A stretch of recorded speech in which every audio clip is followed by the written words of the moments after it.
Well, folks, we seem to be doing something right because we were green-lighted for a second episode here on Box Truck Talk. I am your co-host, Scoochy Dean, here with my one and only...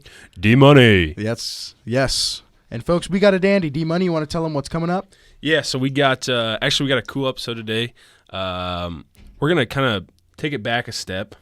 We're going to, some of our listeners said, we're kind of confused, not really confused because we know who you are, but for the people who don't know who you are, probably need to explain a little bit. Yeah, like a first-time listener, somebody that might not know us personally as well as the guys here. But exactly. Yep. So go ahead and we are basically, think about it like this. We are the recruiting department at one of the premier junior colleges in the country for football. We both work at Butler Community College, and we pretty much head the recruiting department, whether it be on the road, on campus, talking to kids, whatever you may have. But Scooch, kind of tell them what you kind of do. So pretty much I'm kind of like the guy. I head with Dallas. I'll be on the road here or there, do whatever not. But I talk to the kids, and I'm pretty much there. I was a former player here. I'm here to talk with them about anything they have player-wise. I played under this new staff that we got just this past season. So that's pretty much what I am. Here for any type of visits, anything like that. If any players need to contact anybody on staff, come through me or Dallas. That's pretty much what I'm here for. So communication through the staff, through these kids, finding kids, whatever it may be, that's what I'm here for.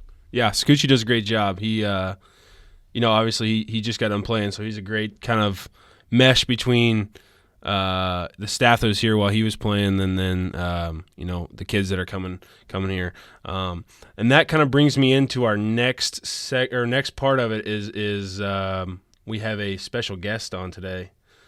Actually, our offensive coordinator and run game coordinator, Nate Haremza. Nate, welcome in. How's it going? Well, Nate, we're super excited to have you. You got any questions or you got any comments about being the first ever guest here on Box Truck Talk? Very excited. Very, very excited. Watched a lot of podcasts, hoping this one shoots up the rankings. We're fired up about it. So we're going to kind of take a different take on today. Normally when we bring a guest on, we're going to kind of have a segment specifically for that guest.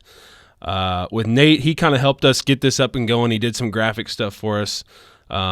He did some other things for us, and he's kind of, encouraged us along the way. So we're just going to have him ride the thing out with us today. He's going to do the whole thing with us.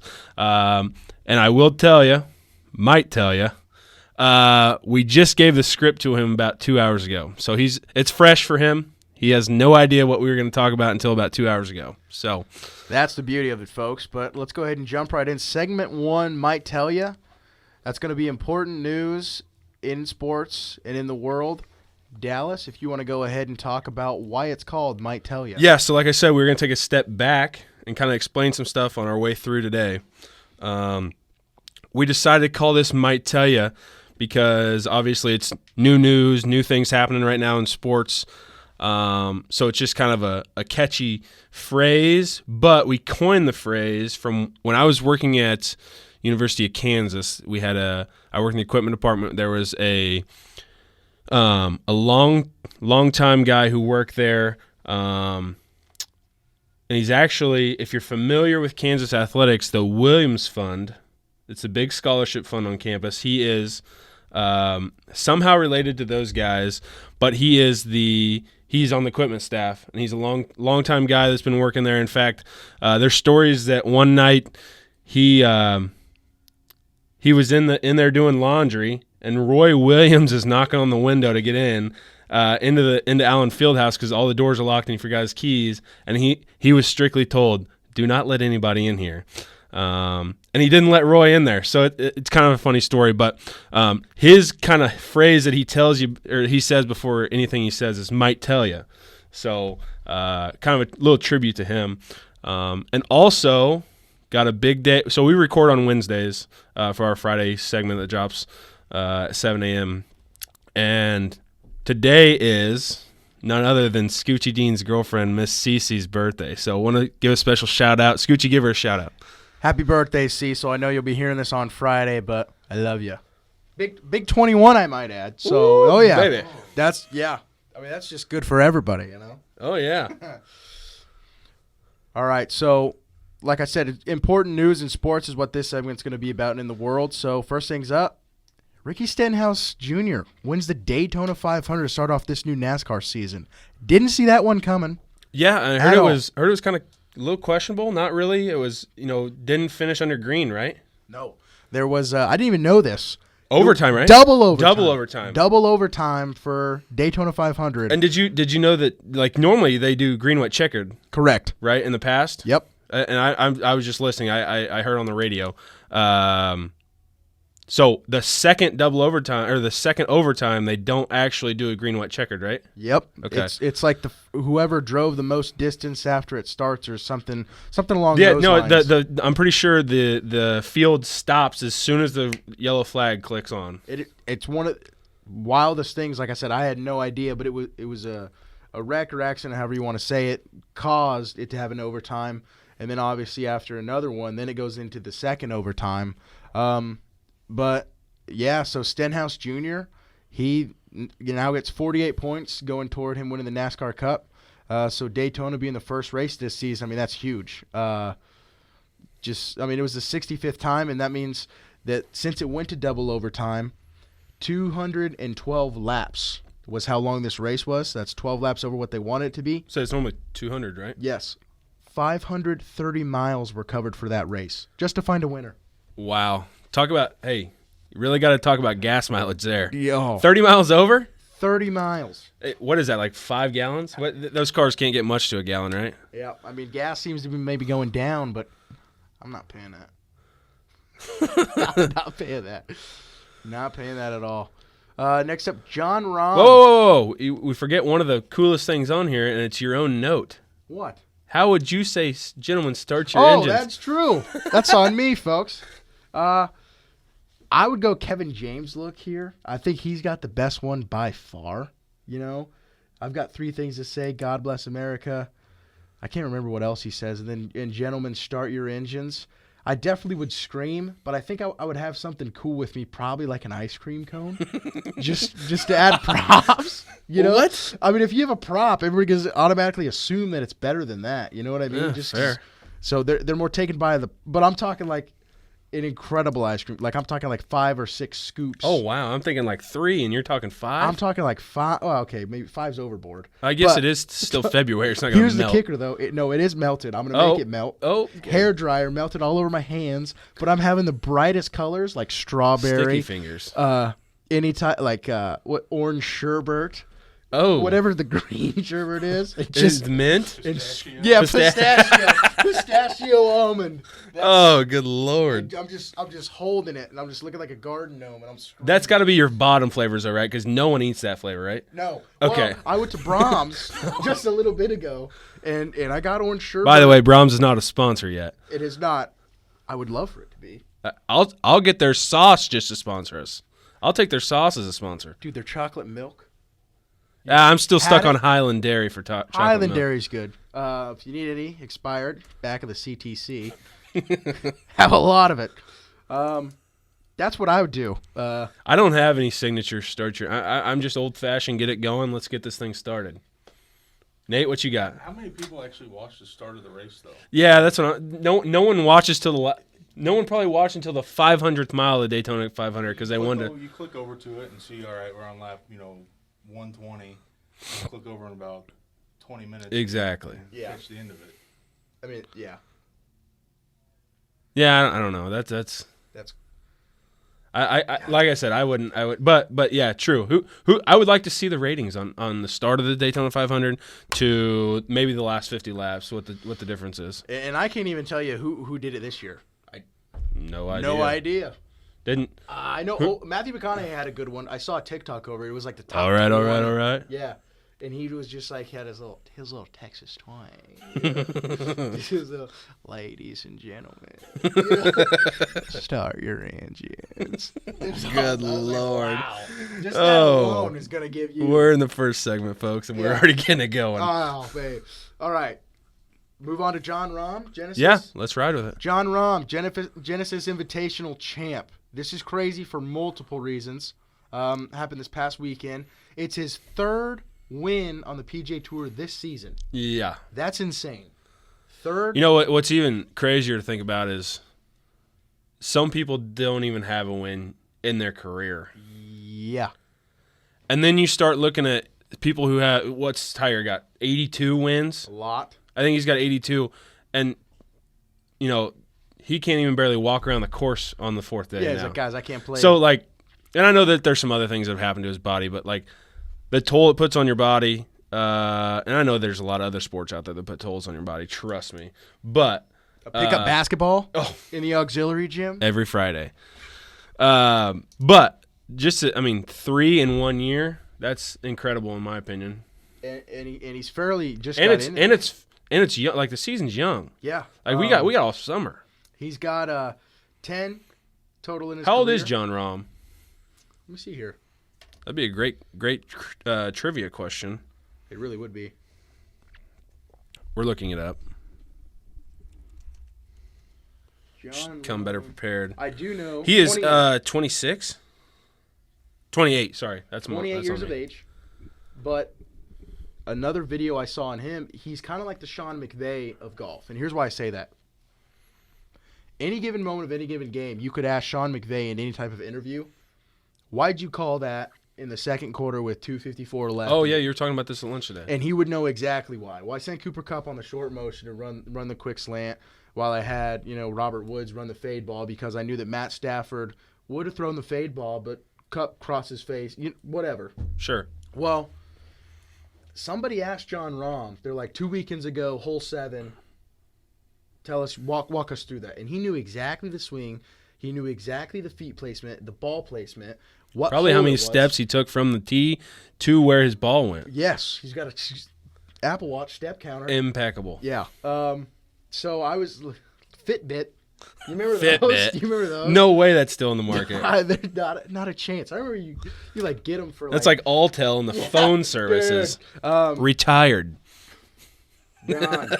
Get rid of her. But Rip.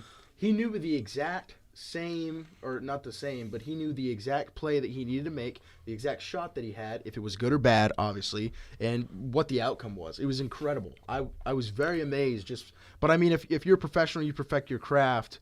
I would assume or hope It's I that would little know shit that knowledge you like pay that. attention to. Yeah, like you're gonna know these. That types of little things. stuff matters. And I think, going back to, we obviously are football coaches and that kind of stuff. The little shit does matter. Yeah. Like, and it goes to show that not just football, not just golf, it's every sport. That's crazy. That I didn't know that about him. Next up, coming up this next weekend is going to be the Honda Classic. Where's that at? Honda Classic? And I'll tell you. See, here we come, unprepared again. And I'll tell you what, though. The Honda Classic, guess what time tee time starts? I didn't know it was this early. 10:04. 5:50 In the morning? in the morning. Good Lord. Ooh, $8.4 million purse. It is, where's it at? PGA National Resort and Spa, Ooh. Where's that at? Palm Beach Gardens, Florida. Oh, yeah. You ever been, H? Definitely not. You want to You go? never been to Palm Beach? Not a golfer. Not a golfer. Wow. You ever been to South Florida in general? Yes. I haven't. I was 8 years old, so I was 8 years old. I think Orlando is as far down as I've been. Orlando's pretty cool. Went there this past summer. Universal. That was awesome. Oh, yeah. But yeah, tee time starts at 5:50. You got any big guys up? What we got? A lot of big guys went this past weekend, right? What were you saying earlier? You were saying earlier over breakfast. There's another PGA. Oh league yeah, coming yeah, in. yeah. So, and I just saw the clippings of it at the bottom of the TV last night. I was watching K-State. Who did K-State play last night? Did K-State play Baylor last night? Baylor. Yeah, they Huge beat the win crap for out of them. them. Yeah, Yeah. yeah. them Anyway, up. sorry. That's story for another time. It was just at the bottom. I saw, I just got done watching Full Swing. We'll get into that here in a second. Actually, I didn't get done, but I'm going on it. But I saw at the bottom that Tiger and Rory are starting this new league. So I'm like, oh, wonder what this is all about. So we get to looking it up at breakfast. It's actually a virtual league. So there's going to be 15 Mondays. I couldn't tell you whether they're consecutive or not. 15 Mondays starting in 2024 that they play. They all get together in Jupiter, Florida. I think that must just be a big training hub, as I'm learning on Full Swing. I don't know. big trainer down there. I'm not sure. But they go and they play a virtual golf course. I'm sure it's going to be different every time, different conditions, whatever you may have.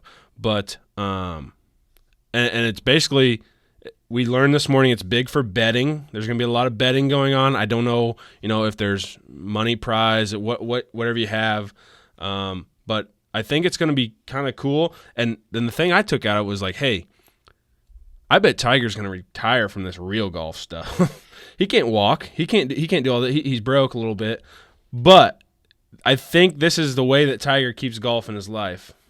I can agree with that. And then his son coming up in the rankings, his son's going to take over. So we're going to have, kind of like a little glimpse of what his kid's doing. His kid's incredible, too. Yeah. Looks exactly like his dad. I haven't seen him I've seen in a while. Couple videos, and when they play like a father-son course, I mean. How old is he? Is he still like 10, 12? He looks obviously he's still young. I do know that in the father-son course, the Dailies won it. Well, yeah. The Dailies are the Dailies. I love the Dailies. His son golfs at Arkansas, or did, right? Really? Yeah, they had an NIL deal with Hooters. No. Yes. Hooters and what, Marlboros? I mean, probably Hooters, Coors, whatever you may have, and Newports. Got a great story Cowboy of Killers. The Dailies. Not really of the Dailies, but we like to go to Prairie Trails, right? Me and the guys. So I'm out there golfing one day, and I'm with my roommate, John Thomas. He's a Texas native. He was like, I think I'm going to play this round like John Daly. I'm like, what do you mean? Cigarette in his mouth. No, he goes, check it out, Scoocher. Barefoot. Oh my god. So homie's barefoot, hole 4, right up by the clubhouse. He's teeing off, pink. I mean, he hits this thing 0 degrees right in front of him. Hits a truck pulling into Prairie Trails, and I'm talking a 2022 Chevy pulling Silverado. in, so the guy knows who it is. Like that smoke gray. You know what I'm talking about? Like that slate. And he goes, oh, no. I go, dude, go apologize. He goes, Scooter ain't got no dang shoes on. And I'm like, that ain't my fault. You just hit the guy's truck. Guy gets out, looks at it. Dude comes out, gets out of the passenger seat, goes, hell of a shot. And then John, he looks at the front, sees the dent, just looks at John, gives him a thumbs up. He goes, holes that way. And then, sounds like a typical JTJ story. JT goes, thank God. Thank God he was a cool guy. I don't have the money to pay for that or the time to deal with it. I don't even have my shoes on. Good Lord. That was awesome. Well, enough about golf for now. Let's move on down. Next segment coming up, I'm gonna let Scooch kind of take a step back again and explain this, but it's oh baby and fine be that way. So fine be that way is we got a guy here. His name is Al Presnell. He's a Buco legend. Been with us for a long time sports guy, just in and out of every single sports that we have here available at Butler. Love the guy. He's great. And one of the things that he always has to say is, fine, be that way. So, he's just an awesome guy to be around, just a great soul. And that's really just any time that you say anything that gets him a little riled up, he'll just be like, fine, be that way. So that's pretty much what this is about. And we say that because this is our controversial in sports category. So it's kind of like, yeah, fine, be that way. So first part of this we kind of took a step away from sports a little bit on one of the little subjects we have for this week. So this one is at sports, and I know Dallas a little bit, but I really want to get Nate's input on this one. So let me give a little background on this. So where this came up, when I was working in the clubhouse in Wichita, we actually sat down. So the controversy is you got to split the U.S. up into 5 regions, and only 5 regions. What states do you put in what regions, and what regions? Where do you put what? I see. Nate's already got a map drawn out. He's done his little homework. But see, that's a huge Midwest. Like you consider all of Ohio in that? Like I could see even Cincinnati's in a different time zone. So, but so's the west side of Colorado, which Colorado they just have as the West, which I agree with there. Oh yeah. I think anything west of Kansas for right now. I think the Midwest, it's bigger, but really when you get into the other states like the South, cutting it off from West Virginia, Kentucky down, you really get a lot of different cultures, scenery, climates, but like with Oklahoma, Texas, New Mexico, and Arizona, the western part of Texas and over, it's all the same thing. Oh, yeah. It's the Southwest. And the other thing I will attest to some of this, and I didn't know a lot of until I got back to Butler and done some traveling, is like some of it you don't understand until you know their culture a little bit. Yeah. Like, yeah, obviously Louisiana East is the South. Like you get that, but like I think Michigan and that area up there, you can call it the Great Lakes area. That's what I put it as. But I think they got a little bit more of a Northeast feel. Mm-hmm. You know what I mean? Mm-hmm. I think they'd fall closer under that. I don't see how you put Ohio, Michigan, any of that in the Midwest. Just my opinion. I see it. Because here's what I'll go back to. Some of the guys in baseball said Kansas wasn't in the Midwest. What'd they say they were? Well, the kid who said it was from Ohio, and he's like, Ohio is this like the star of the Midwest. I'm like, you got to be smoking something right now. What? Yeah, I don't know so where. He thinks he's in the Midwest, and then we have us where we think no, they're not in the. I mean, just geographically, like fractioning it out, we are halfway across the United States, middle of the West. Yeah. Does that not make sense? No, yeah. I take Northeast got to be their own. Yeah, but how far does it come down? What I mean, I go obviously Maine. I think it goes all the way down to Vermont, New Hampshire, West Virginia. What is that? West Virginia and Virginia? Yeah, I take West Virginia and Virginia and wrap them. Put that into the Northeast. And Ohio's right there. No, but see, they're a Great Lake. that's where I'm at. I'm with you on that. That's where I'm at. And then I consider Kentucky, Tennessee, Arkansas, Louisiana, Mississippi, Alabama, Georgia, Florida, South Carolina, North Carolina. That's my South. That's what I have. And people are going to say, well, North Carolina literally has the word north in it. Yeah. But that's where I go back to you start traveling around, and I think it's the same culture. I think that's where the culture comes in. I don't know that there's that much difference between North and South Carolina other than one's called North and one's called South. They're both Carolina. But also looking at it geographically, then if I do that, I have an outlier in Kentucky. Well, Kentucky's the South. I don't know. I agree with you there, but like it's even pretty much almost. Yeah, but that's why I resort back to you got to look at the culture. Yeah, the culture there. Okay. Yeah, because I don't think. And what we were talking about the other day is like, what type of things does the land produce? Yep. I think that's where some things come into. Yep. And then I take Great Lakes region. Here's a question for Nate, because Nate has this area recruiting. Is Texas the South or is it the Midwest? I consider it's the South, but okay. Do I consider it more basically from Dallas east? So you're splitting the state up a little bit. Oh, it's too big not to. Yeah, that's fair. Because really, you go west in Texas, it's the Southwest. Well, and the other thing is like you're getting into New and I don't know if you guys have ever flown into West Texas, but when I was at KU, we flew into Lubbock, and I swear when we were going down, the only thing you could see is heat waves and like the next city over that's like 200 miles away. So it's flat as flat can be and dirt. Which I'll say this about Lubbock. So me and a couple guys helped move this couple into a new shop. It's a resale shop, Uptown Cheapskate in Wichita.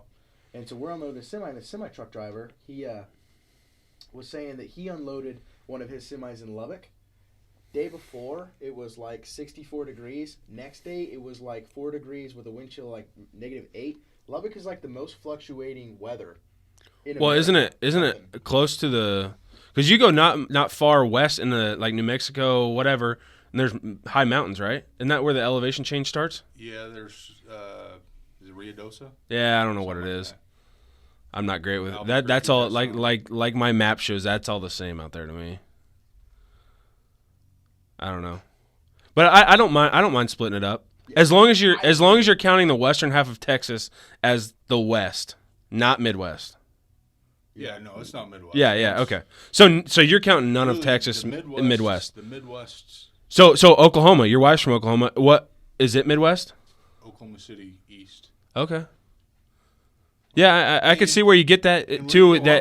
I think where it was all started at was you really look at the states you have in the Midwest. If you're driving through those states and you don't have signs, is there a huge territory change? Yeah, true.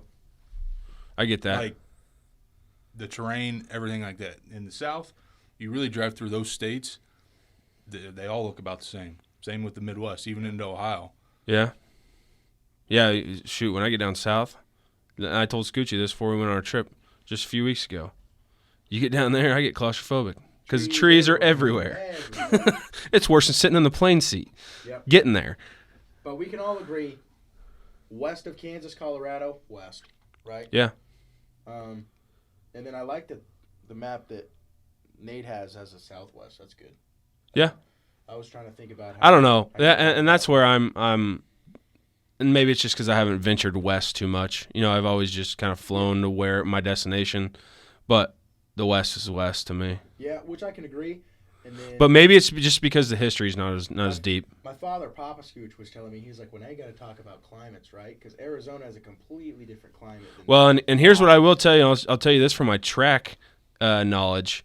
There's a lot of people who live like in the Flagstaff area because you can literally travel 45 minutes north and you're like 5,000 like feet elevation change. So it's like really good for training, like running. Yeah. And then you go back down and you compete because they have lots of meets that are like 45 minutes away from Flagstaff, and it's like running on nothing. You know, it's like fuel to the fire. Just so much more air, I guess, in the air. Oxygen in the air, I guess it would be the technical term. So, the big thing is you got to keep it at 5 regions. 6 is just way too easy. Mm-hmm. So, talk about it amongst yourself. You know, put in the comments what you guys think. Shoot, make your own map. Whatever you got to do, send it in. We'll take a look at it. Maybe talk about it next week. Yeah. Honestly. Hey, maybe we have a special segment of unloading the box truck on Monday about maps and this past weekend in sports. Yeah, I loved our segment of unloading the box truck. Dude, needed it for XFL talk. Other than having the camera sideways, it was sick. I'm going to touch on this real quick. XFL got a Thursday night game. Crazy scheduling, right? My Seattle Sea Dragons lost. Well, they played on Sunday night. They have to turn around and play on Thursday. Yeah, I mean, true NFL schedule, I guess. NFL schedule. Now, it'll be interesting to see the following week if they play on Saturday or Sunday. I guess it won't be that interesting because it'll be long rest regardless. I guess that's not that big of a deal. Yep. It's going to be at home against the St. Louis Battlehawks. I'm hoping they can pull one out there. St. Louis is good, man. I know. And maybe it's just my Brahmas are really bad. I don't know. A.J. McCarron's good, though. I refuse to believe that Hines Ward is not a good coach. Refuse it. Well, and he's the one who picked the players, so he can only be mad at himself. Only blame himself, folks. GM coach duo. Coming into our next segment here, we're not crazy big NBA guys. I like the NBA. But I wasn't real big on it. We started betting it a little bit. Yeah. Got into it a little bit. So I started watching about, probably 3 weeks ago. Yeah, losing money's always fun too, though. Towards the end, I was just throwing it. Thank God I had free bets or I'd be done by now. Yeah. Gotta love it, though. It was fun while it lasted, but I think I've retired. Nate, are you a big NBA fan? No. I mean, really growing up, there was no NBA teams around until the Thunder. Until the Thunder came, yeah. And besides that, growing up in Kansas, I think that's probably why I'm not a big NBA fan, like bigger college basketball fan. Yeah, I mean, back then you had what about when you were at SIU? Was there a team around there? My geography is terrible. The Bulls. I mean, oh yeah, Chicago. How far is Memphis from you guys? Memphis is only 3 hours, about 3.5. I got you. And the Pacers. How far is Indianapolis? Indianapolis about 3. Okay, so you're kind of right there in the little 3-hour hub. There's a lot more NBA fans over there. Well, and Indiana's kind of a big basketball state. Yeah. The Hoosier State. Yeah. Great movie. Yeah, I actually haven't seen that in a while.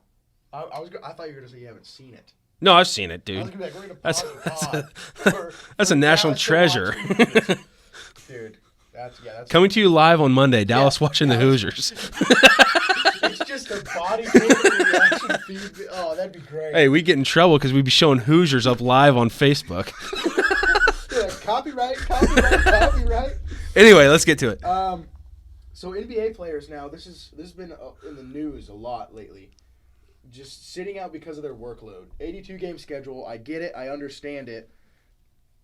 But like Kobe Bryant said, he always wants to play every game, to be a part of every game, because he doesn't know if there's a kid that goes to the game and they bought tickets just to see him because Kobe is his favorite player and he's just there sitting out. Like, how terrible would that be if you're that kid? You know? Yeah, I think it's the generation we're getting into. How much does the AAU basketball play into this, where they're playing year round, younger?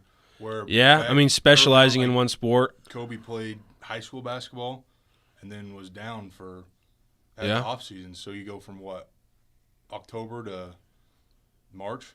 Yeah. In high school, and you don't play all summer. The traveling leagues weren't as big back then. And I never thought about it like that. Guys that they've played since they were 16, 82-game seasons. I mean, right. Well, and some of those international guys, they're pro at what, 15, 16? Yeah. So that, I mean, they already know the pro lifestyle, and it's kind of, and I think maybe over there they're more of on the Olympic model, maybe. So they're just, I think they're driven to beat the USA all the time. So it's like, we got to ball out every time we go out there. Yeah. I don't know. But going back to what I was saying, I think it's part due to the type of kids that are coming up right now. Mm-hmm. And I hate to say it because that's our generation. Yeah. But the good old days of I'm going to go out here and whoop your ass because I can, I think those are, over. Yeah. And really, I saw this earlier today on an NBA talk show where J.J. Redick was talking about how, well, the game is different now. Back then, you dribble up and you get the ball in the paint. What happens when the ball's in the post? You're sitting there and you're watching, right? Things are going on. Then fast break up and down the court a little bit, and then you slow it down again, get the ball back in the paint. People are watching. Well, to what I say to that is, yeah, the game might be different, but the game is way more physical back then.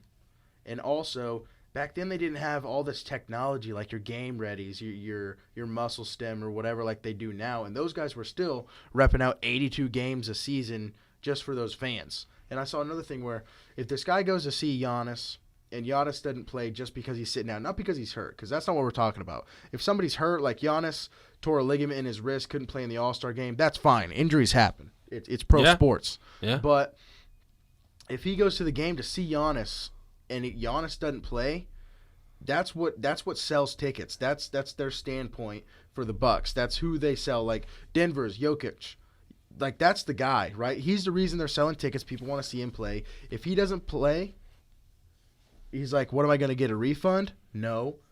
Yeah, exactly. I mean, here's the other thing is like, if I'm the owners, the coaches, the GM, first of all, from a coach's standpoint, I want to keep my job. So one, I need to win. I need my best players on the floor to win. Keep the ownership happy. Put your best players in the game. If your best players don't want to play, then you probably a bad nucleus. I don't know. Maybe I'm wrong. Yeah. Maybe it's just the new age of professional athletes. I'm with you 100%. That's the way that I see it. Was you got to get players that want to play, and you got to get these star players wanting to play. And I understand some workload, like MLB baseball. Like you got to. I mean, that's also 160 what? 62 games. 162 games. So there, I understand that one a little bit more than I do basketball, but I can understand a couple. Like maybe you play 70 out of 82. But this, like you sit out like 3 or 4 or 2 a week. I mean, that's just. Yeah, I mean, and the thing about it is, and just coming from baseball, I know a little bit about it, but like, if you're a big time prospect, at least coming up through the system, the manager's gonna come to you and say, hey, I'll give you 1 day off a week. What day do you want it to be? And a lot of them are going to be like, well, you don't have to, but if you want to give me the day off on Sunday, I'll take the day off. But if you need me, I'll be there to play. I'll be there to pinch hit in the ninth. I'll be there to do the stuff you need me to do. I'm still going to go through pregame workouts. I'm still going to do all this stuff. So I don't know. They still want to play. If you want to give me the day off, give me the day off. But it's not like I'm asking you to give me the day off. If you're taking 3 and 4 days a week off, I'm not buying tickets to go to that game. I don't know. No. How has the schedule changed since back then? Like, how many back-to-back games are they playing? J.J. Redick did touch on that, and I think they play more back-to-back games now, which because they want to get the games in or something along those lines. But I mean, I can understand it a little bit, and that's why I said you still get a. Here's the other thing. load Here's the other off. thing you look at. Like, how long is the NBA season? So when does regular season end? So it starts in like October, right? Middle of October. Yeah, I know this because whenever I would play 2K, Yep. they would always have games be like opening game on Halloween. Yeah. But April 9th is when it ends. So April 9th is so October. We're looking at 5.5 months. 5 months. Yeah. It'd be like 5.5 months. How long's baseball? Starts. spring training or not? No, I mean they still have preseason basketball. So you got April to September. So 5 months, right?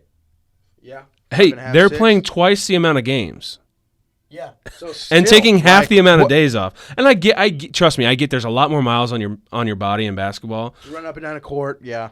but like, and I get there's preparation, there's all that kind of stuff, but like, it's still just going out. It's your job, Yeah. and supposedly you love to do this thing. Like I touched on last week. Not to lie, I know that this might be a mute point, but you're getting paid multi-million dollars to do it. Yeah, that's a whole nother story. We need to move on because this is getting drawn out. Playing right into that, our next segment. Oh, baby. Another Al special. Yeah, so the same thing. Alan, he always says that a lot. So this is going to be our general talk segment. So what we kind of do for this is we both bring topics to the board. We kind of ran long on my topics last week, so we're gonna skip over my topics, and I have some questions for Nate as our first special guest. So little background: Nate played football, high school, college, and junior college, and then college. That's my first question. Give us a rundown of where you played and where you've coached so far. So I grew up in Larned, Kansas, small, tiny town in the middle of Kansas. Graduated 2009, came here to Butler for 2 seasons. Was fortunate enough to play for a national title and 2 conference titles here. And then I went on to Southern Illinois University for 2 seasons. And then after that, really got into coaching. People always talk about, my first job, I didn't make anything, all that. Like, I feel like any job out of college, unless you're a doctor or engineer, that's how it's going to be. But I was fortunate enough to get on a staff with one of my former coaches here at Northeastern Oklahoma A&M, a junior college in Oklahoma. Then from there, I went to Garden City for a short stint that spring. Figured I was 23 at the time with a full-time job and figured I'd go get my master's degree. So I went on to Southwest Oklahoma State and GA'd for 2 years. And then really after the 2016 season, that spring, I kind of got out for a little bit and didn't know if that was really what I wanted to do. And my wife basically looked at me and said, "You're finding a coaching job or we're done." That was before we were married, so it was a miserable month. But literally that next day, I got a call from a junior college in Texas, Trinity Valley Community College, saying, "Hey, our O-line job's open. You want it?" And I was down there the next day. Loved it there. Great place, great people, great staff. And then I got the call to come back home, so I've been here for going on 6 seasons now. Yeah, wow, time flies. I remember I got back after your first season, or I got here after your first season. That's kind of crazy how time flies. It's crazy sitting back looking at it. I'm going into year 10 coaching. Jeez. So, and you giving us kind of your rundown, this kind of ad-lib question. You've been at 2 schools in the Jayhawk. You've been at 2 schools in the Texas League. What's the biggest difference, and what do you like more about either one of them?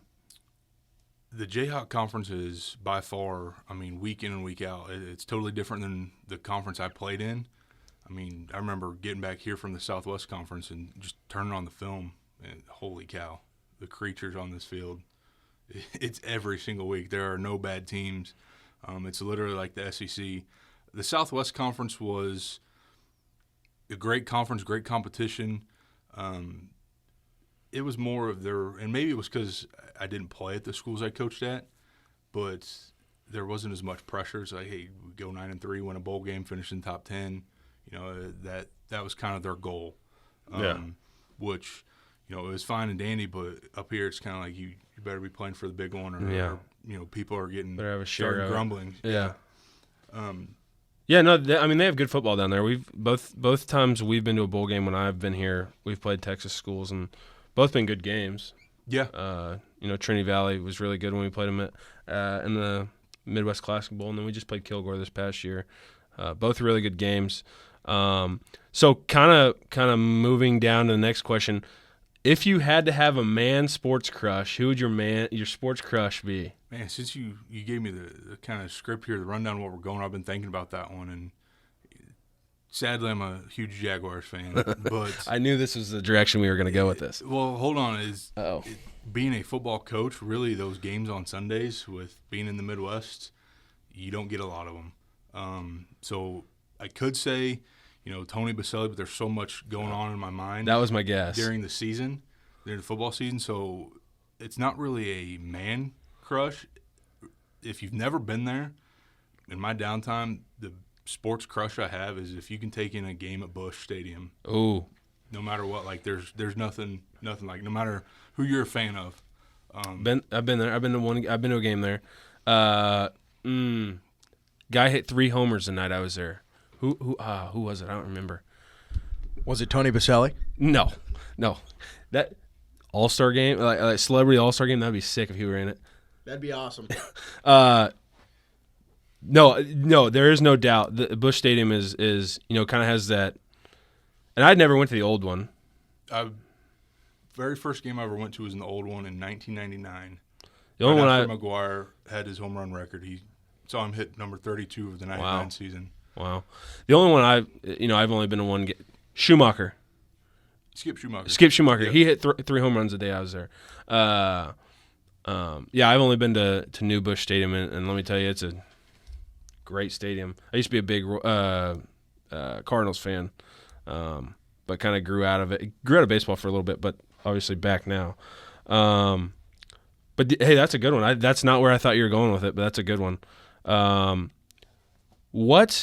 So my next question, going back into junior college football, what do you enjoy most about it? Really, there's no monotony. Like, you're always teaching, you're always coaching. There's, it's a kind of a bittersweet deal. You don't get kids for, more than 2 years, really. COVID was kind of nice there, a little glimpse of it. But as a coach, it keeps you always learning new ways to teach things.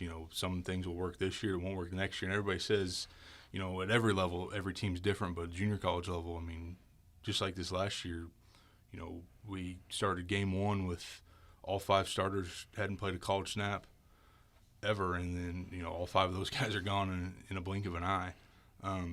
But they move on to their goals and really understanding what junior college is for. Seeing them achieve their goals while achieving team goals along the way, that's the biggest part of it.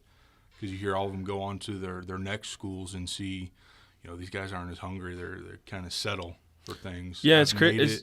It's crazy how much we get, because our strength guy harps so much on, I've let myself down if I let you go on your next program and you're not prepared for it. It's crazy how many of those guys call back and say, hey, junior college got me more than ready for the next level. And I don't know if it's special about our junior college, whatever junior college you may go to, but it's crazy, and I don't know if it's mental, whether it's, physically getting you ready, but I think you're right. That just the learning and going through, obviously the biggest times for growth is those first 2 years of school. Absolutely. First 2 years out of high school, where you're on your own, where you're learning yourself really. You're growing. You're still in puberty. You're still growing up. I think that's a really good answer. It's a lot of people would say, yeah, get all these big time recruits, go everywhere. That's a great answer. So going into where I was just talking about recruiting, when you walk into a kid's home, recruiting wise, what do you throw at them? What's your pitch? The biggest thing is, what is their goal?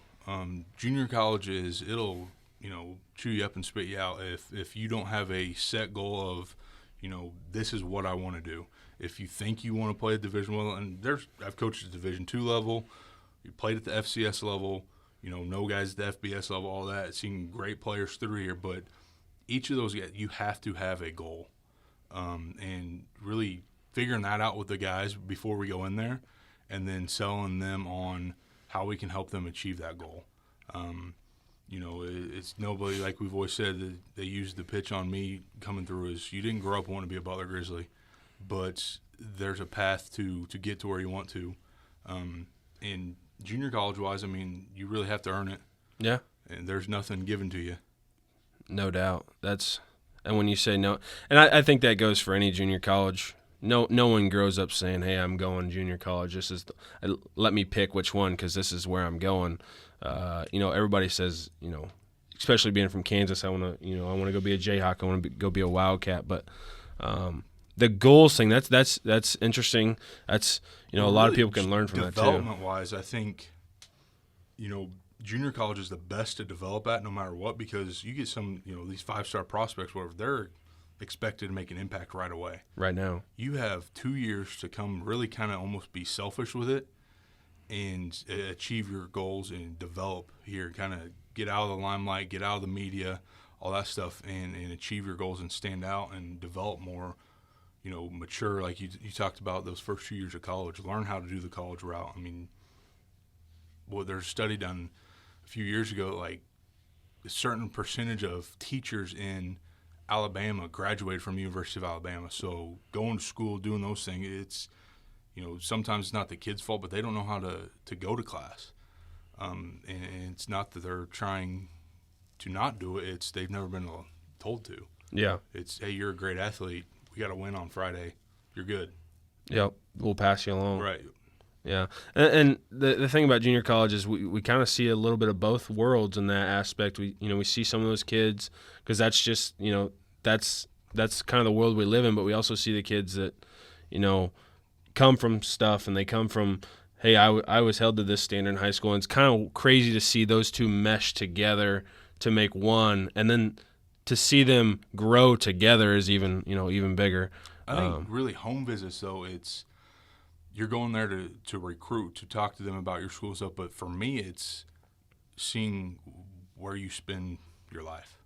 Yeah. Like good, bad, and different. Because that's the craziest thing because, we see these kids in workouts and we see them go through the tough stuff. And it's like, I know you can do this because you've done tougher things at home. Absolutely.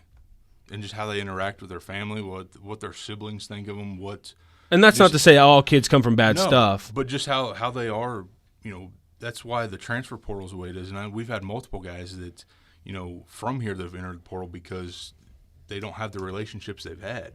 And that's because they look at them as a player and not, they sit down in the home. Well, half the town's there if Nick Saban's sitting in the home. Right. You know what I mean? And really seeing what their background is and who they are as a person to help them achieve that goal is, what makes them tick. Hey, I've seen where you slept at night. What buttons to push or, how hard to go at them. Yeah. Knowing them more on a personal level. Absolutely. So, this last question we got for him is Scoochie's personal question. So yeah, I was thinking long and hard what to just Scoochie's always got to give a little funny twist. Ask all Nate. So I was thinking about what would really hammer him, right? Well, my question for you. You have hair now for the folks back home. He's got hair. But you did not when you played, and if you did, it was very minimal. Why is that? So really, a couple buddies and I, right before our senior year, we ended up shaving our heads. High school senior? High school. Oh, wow. And stuck with it.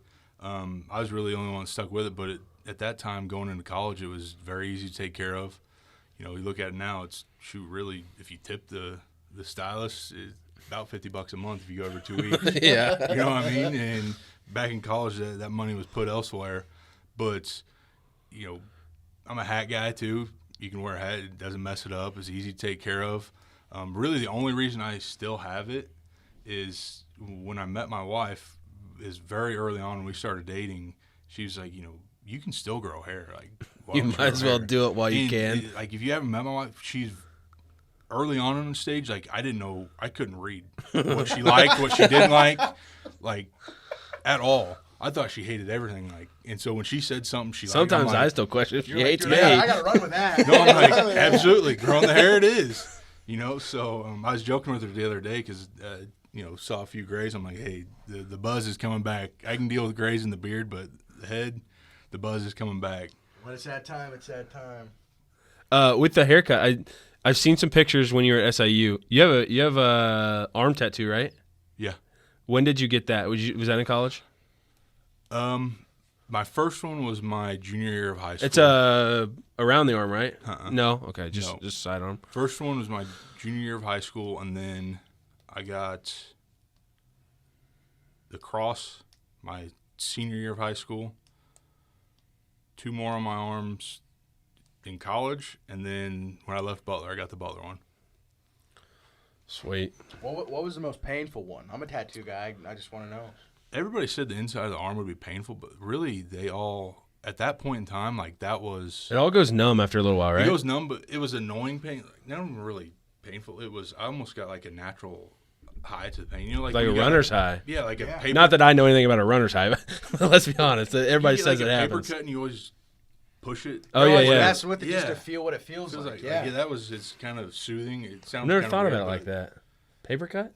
Well, okay. I know what you're saying, though. I get it. So with mine, it's kind of like some spots hurt more than others, but really it's not like a hurt pain, like we say, but it's more so annoying. And the biggest problem that I'll have is, especially if it's a bigger piece, is it feels like they're just doing it in the same spot. Absolutely. Like you feel like you're or you lose track of where it's at. So I'm sure like the one on the inside of the arm, when you got closer to the armpit, you probably felt like it was in your armpit. You were getting the tattoo done. Yeah. It's incredible. The thinner skin on the inside of your arm, I thought that one was going to be the worst because I kind of debated it, but that one wasn't. It felt just like the other parts of it. The most like gratifying one was the one on my calf. Really? I could do that one for That's the cross one, right? hours. Yeah. Yeah. I could do that one. Just feel like somebody's itching your calf? Yeah, like it was. Oh, man. I got a lot of tight calf, Wow. Calves are tight, so Maybe I need to get one on my back so it just feels like I'm getting a back massage for days. You get closer to the spine, that one kind of hurt. Yeah, I don't know. Spine I'm would be kind of a next. sissy. I'm thinking I'm going to stay away. Well, both me and Nate have ACL repairage done in our knees, so like the outer half of mine is still numb. That's I how think mine is. I could get a gnarly one over there. I always thought about getting a zipper on the scar. Ooh. That'd be hilarious. One, but the two, yeah, that'd be awesome. Yeah. Nate, we appreciate you answering those questions. Those are, like I said, first time we've had somebody on, so it's kind of fun to get to know even the guys we work with. Plus, kind of get to know, what we do a little bit more. It's kind of cool, and just to see the junior college side of things. We're big junior college fans. Obviously, we work in it, and we'll have more guests on outside of just junior college stuff. But that was really fun to go through.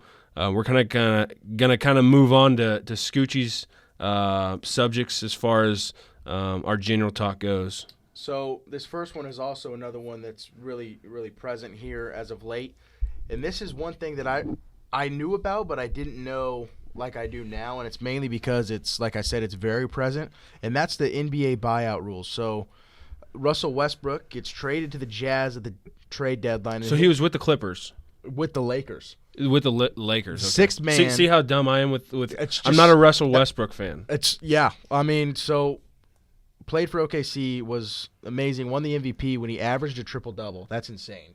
Yeah, probably one of the best pull-up games in forever, right? Jumper. Okay, so gets traded to the Jazz, and this is what's crazy about the NBA to me. You get traded, you're like not playing for you. So right when you get a trade, that team takes over your contract. Everybody knows that. So him and the Jazz have to reach an agreement, and they're like, fine, if you're not playing, then you have to deduct so much of your contract for the rest of the money, and that's the buyout. So, and that allows him to sign within any other team in the NBA. So he goes to the Jazz. The actual definition is a buyout is a mutual agreement between a team and a player to part ways, where the player surrenders an amount of their remaining guaranteed salary in exchange for the opportunity to immediately join another team. Following the buyout negotiations, a team pays the player an agreed-upon amount lower than the remaining contract value. So if I had $50 million left, I said, buy me out at $25 million. All right, sounds good. Then they release them from their contract, and that player is then allowed to sign with whatever team he chooses. Just becomes a free agent. Yep, after he clears the 48-hour waiver period. So first up for him that they think, staying home in Los Angeles, now going to go to the Clippers. Is that official? Like that's what that's everybody just says. what they're saying. To Okay. join Oklahoma City Thunder teammate Paul George. Oh. So it's going to be Paul George, Kawhi, and Russell Westbrook. Another little big three action? I don't know. I don't know. It's almost like who was LeBron with when he came back or when he came to the Lakers. Sometimes there's just too Anthony much, Davis. Yeah, there's just when he first came back, AD went there, right? No, he was. Yeah, he was. Sometimes just too much star power. When he went to too Cleveland, much. it was Kyrie. Yeah. That's when he went back to Cleveland. That's what it was. Yep. Wasn't there a third one? Tristan Thompson was another good. Kevin Love. Kevin Love. That's exactly what it was. Kevin Love. Hey, did you know he's still floating around? Yes, he's just kind of. Didn't he just Didn't he just get traded? Maybe not. I just saw him at the bottom of somebody's bench. But I loved Kevin Love. I'm not a big.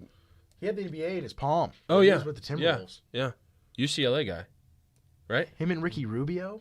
Ooh. You remember Ricky Rubio? Oh yeah. You a big basketball guy, Nate? Used to be. Now, like really, since the one and done has kind of taken over everything, I've fallen away from it.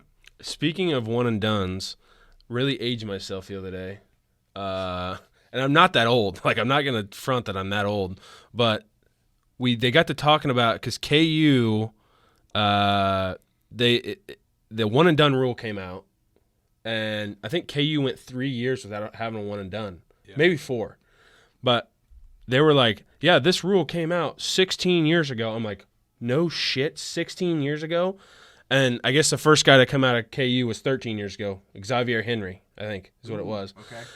So just kind of dating back, that's kind of crazy. That is wild. My dad just moved from Iowa, and talking about those, how they used to be there for 4 years. Yeah. He said people still talk about, which I didn't realize this until he said it, still talk about in Iowa how mad they were about KU taking Nick Collison and Kirk Heinrich and them not going to Iowa State. Like, it's still, to this day, makes them mad. And those are two of KU them. legends. Say, those are two KU yeah, that's what I was going. That's what I was saying. Rafters. Yeah. Keeping with the NBA theme, All-Star Weekend was this past weekend. Mac McClung. Oh. A lot Baller. a lot of people say, won the dunk contest. A lot of people are saying he revived it because this year's dunk contest roster was not very good. The last one, I think, was 2016. Zach LaVine, Aaron Gordon. That one was phenomenal. Was that the year somebody jumped over a car? No, that was 2013 or maybe 2011. Blake Griffin. Yeah. Kia. But he jumped over. See the how hood, long it's been since I've watched the the dunk engine. competition. He jumped over the engine. If he jumped over the sunroof. I swear somebody threw a ball, an alley-oop out of the sunroof. Out of the sunroof, yep. Anyway, back to Mac McClung. So he does a lot of wild dunks. It was awesome. I loved it. Dude can straight bounce. Yeah. I knew he could. I knew he could play a little bit just from watching him last year. Because Texas Tech was good last year. 2 years ago, whenever it was. 3 years ago, 2 years ago. So all these other guys were like, this guy just signed a contract with the Sixers. Well, he signed a two-way contract. Yeah, correct. Like earlier this week or whatever, even on a roster, blah blah blah. And I'm like, That's right. I had been knowing about Mac McClung when I was in high school Yeah, because, I mean, I remember him being YouTube guy, right? huge YouTube Dunker. guy. So phenomenal dunker, absolutely insane. From Virginia, Gate City. Plays his games in his high school senior season.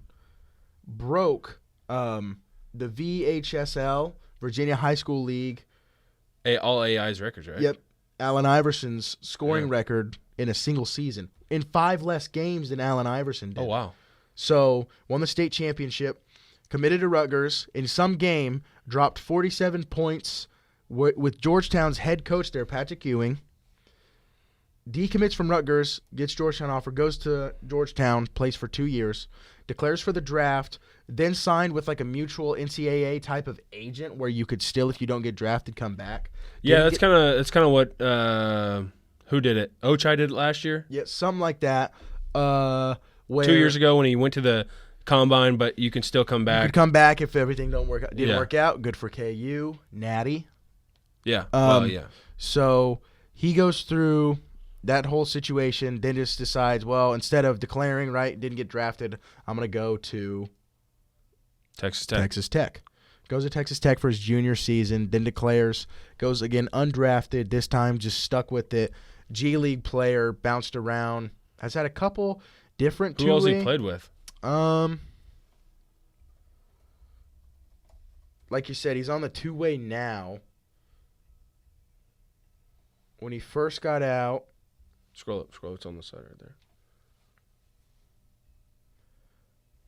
started out the South Bay Lakers in the G League, then signed two-way with the Two-way with the Bulls. Chicago Bulls, two-way with the Lakers, and then was just straight with Delaware Bluecoats, and then now with the was with the Bluecoats, signed two-way Who's that with? 76ers.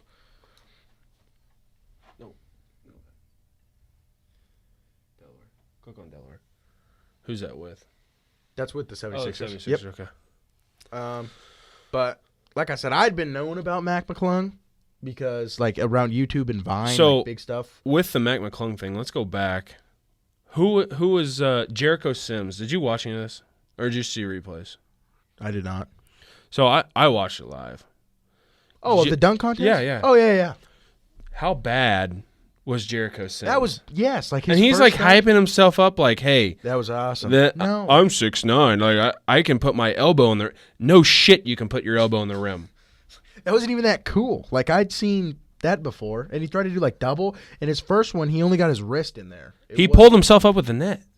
Dude. You see that? I was The guy from the NBA came out, put the little letter on the net, yeah. and he tries to grab it, but instead of grabbing the letter, he grabs the net and pulls himself up and tries to get the second like a arm in. moron. Like a moron. and then he opens the letter, like how cliche it says 50, like I'm supposed to get 50. I What just is- got a 50. what's he get, like a 46.8 or something, because they're being nice. Yeah, I was not impressed with him. I thought you meant like Jericho Sims when you first said it didn't register with me of the Big Afro guy. yeah. No, but I know Thunder. I think he plays for. Couldn't tell you.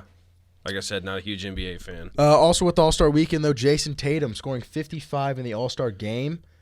That's incredible. Here's what I will tell you: 55, yes, but no doubt, 55 in any game, you can score the basketball. Correct.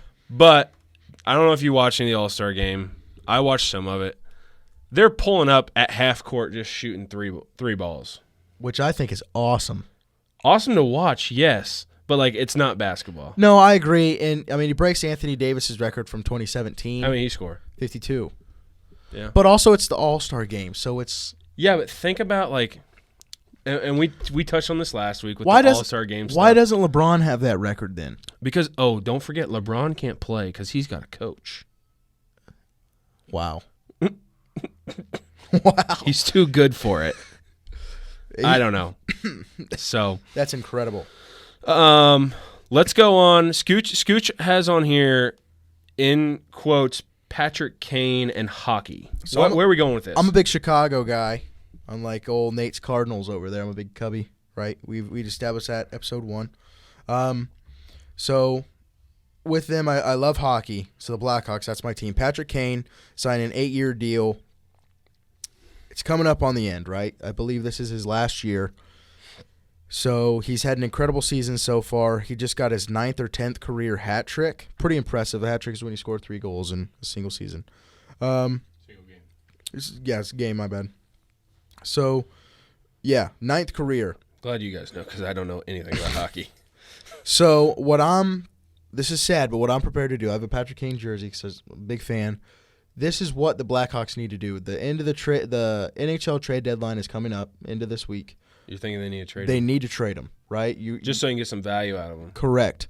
Because if you remember, when Royals had their stint where they went to the World Series in 14 and 15, a lot of those guys, they wanted to keep them, but they didn't have the money to, so they let them play out the end of their contracts and didn't trade them and ended up getting nothing. Now, does for hockey them. work like baseball, where it's big market, small market, all that kind of stuff? How does their salary cap work? It really, yeah, for the most part, that's how it is. But also, it really depends on. It's not like the NBA because, See, I like don't I know said, anything about the NBA they either. did this 8-year contract 8 years ago when like an 8-year contract was unheard of. The Blackhawks did. So, I think it was like 8-year. I can't even remember how much, $84 million or something like that. Like that's how, and obviously the market's changed. Sure. So it'll be a free agent after this year and next year. But they got to get this is what a good franchise would do.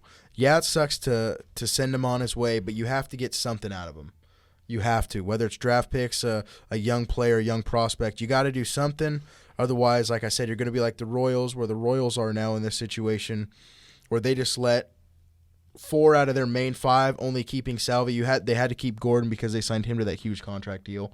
But keeping Salvador Perez. Well, and how many times does somebody come all the way through the system? Correct. Royals. Correct. He was one of those guys. And then had a monstrous year for him. So Yeah. that's what the Blackhawks got to do. Now, when Scoochie put this down, he had, I think in the notes you had favorite NHL team. Yes. So we can elaborate on that one for everybody. Yeah, so like I said, I don't know a darn thing about hockey. I have an aunt that lives in St. Louis. We used to ride the train out there every year to get our taxes done. She used to work for H&R Block. The St. Louis Blues practice facility is actually in a mall.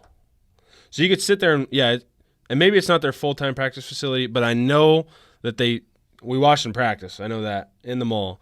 And it's right next door. There's some go-kart tracks. We rode go-karts for 2 hours and watched the Blues practice. But so one of mine has to be the Blues. Like I said, no rhyme or reason. I don't know a darn thing about hockey. And the other one, I have a buddy who used to work for the Vegas Knights. Golden Knights? Golden Knights. He was in sales. Literally haven't watched a single game of theirs either. But those are my 2 squads. Nate, you know much about hockey? I used to go to the Wichita Thunder games a lot growing up. I've heard those are fun. They're a lot of fun. They used to be. I haven't been in a long time. I sang the national anthem at a Topeka Roadrunners game one time. You're shitting me. I wouldn't. Were you by yourself or were you No. in choir? It was high school choir. But did you take a solo? No, Oh, not a chance. come on. I went for the free CC's pizza. Was it a afterwards. cappella? No. What do you mean no? Oh yeah. It was Yeah, yeah. okay. You toot your little G note or whatever. Yeah, exactly, and then 3 seconds later, y'all go. That's awesome. What were you gonna say? It wasn't the South Park G note, was it, where everybody shoots themselves? No. You were gonna say something about CC's. Nerd. No, CC's was after the game. We Happy said free birthday. CC's, so you got a $3 meal out of it? So, yeah. Dude, it's a buffet. It's a buffet. They catered a Yes. buffet? Well, no. We went to CC's afterwards. No. Yes, incredible. Did It you was- get those little powdered So- brownies? Because those so are good. we had went to CC's for something else, or we went to Topeka for something else as a school function earlier in the year, and I ate 19 pieces of pizza. So Sounds like the time you drank 12 pitchers of Code Red it wasn't 12. I had 3 by at yourself. Flint Hills Lanes and puked it all up. What lane? I don't remember. Oh, we got to go back. I could always go back to Flint Hills Lanes. Anyway, so I had to beat the record, and I was putting on a show. 22. 22. So 2 trips to Topeka and 41 slices of pizza. We threw in a couple dessert pizza slices too. It was incredible. Were you being served like your No, classmates were just bringing? No, I know it's buffet. Were your classmates bringing you the Yeah, pizza? they had to roll my ass out of there. So you can they're just like, Dallas, plate of 8. No. I'd go and get it. You had to make some room, so you had to do a couple jumping jacks, Yep. get all stuff down. Here's my question with that. What were you drinking, or were you drinking, if anything? Because the crazy thing about that, and I don't remember what time of year this was. It had been cold because it was in hockey season. But we'd watched the Nathan's hot dog, and always the red drink is the best to Yep. get. I think I was drinking red Gatorade. I thought you were gonna say you were dipping it in water, like they No. I was like, that is gross. Good Lord. Can you imagine just cactus dessert pizza in water? Terrible. I've had my fair share of Pizza Ranch. That'd be gross. We've all had our fair share of Fair share of pizza Pizza ranch. It's just so. I mean, it's clean. It's simple. It's right there. If I they've prefer got the it- buffet over the to-go pizzas. I agree. in my opinion. Our favorite is when we went to our bowl game, the mom and pop shop pizza buffets. That's Oh yeah, what was that? Pizza Inn. those are It's a nice. chain. Yeah. What? Yeah, It's a chain. but I think it's Texas only, Texas, Oklahoma only. It's more southern now. Yeah, All right. Well, good spot though. Great salad bar. yeah. Like okay.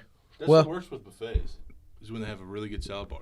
Yep, because it's like God, I want so much of the shit that's over there, but that salad bar looks incredible, and I'm about to have a plate of only salad bar. It's None of it's gonna be salad. It's the calf. None of it's gonna be salad. Like it's gonna be yogurt, not yogurt. Cottage pudding, cheese? cottage cheese, Applesauce.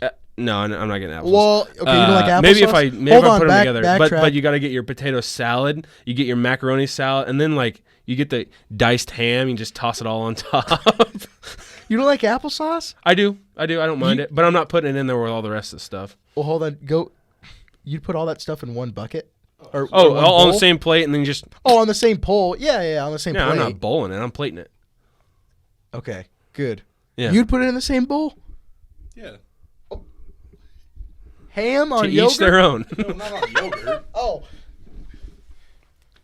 I don't know. like a nice cottage cheese and some Cottage cheese. fruit. Yeah. Now cottage cheese and not even applesauce fruit. is that's a banger right there. Cottage cheese and what? bread and butter pickles. Okay, I can Ooh, see that. Oh, yeah. I love bread and butter pickles. Me too. That's good. it's a good one. Our calf has okra. Not bad. Pickled okra. Not a big okra. Not an okra fan either. Big old Seth Fowley loves his pickle. Anytime, game days in the calf, that guy would eat like all of them. It was awesome. It was just. one of the He's a coolest wild man. things. Next segment. Buttered popcorn. Whoa, we forgot one. That's fine. No, let's do it. This one matters. This one matters. We got time. We're good. Does it matter? Yeah. You Big can, 12 basketball. You can cut this, right? Yeah. Don't. Big 12 basketball. Big 12 basketball. So, I was watching ESPN the other night. 6 out of 10 teams in the Big 12 are ranked. Yeah, and I think even the worst team in the Big 12 is, I was listening to somebody else's show, the worst team in the Big 12 is still over midway point of the SEC, I think is what it was. That's insane. I know that they got a winning record, Yeah. which is, and on any given night, the Big 12 teams, anybody can beat anybody, which is awesome. It's great.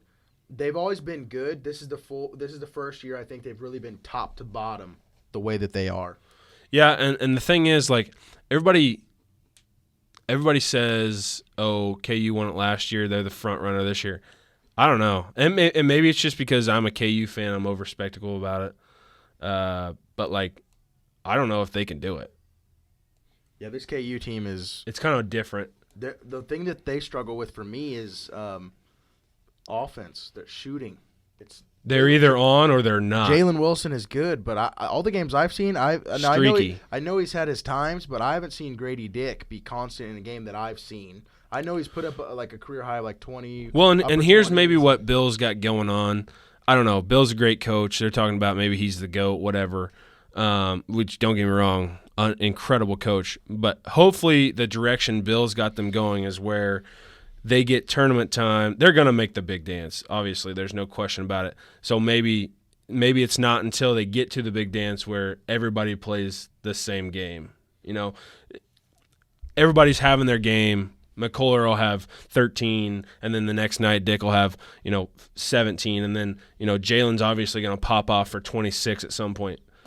But we need everybody at the same time. I think their best chance to go back to back was the COVID year? the COVID year. And then They were last incredible year. COVID year. Yeah.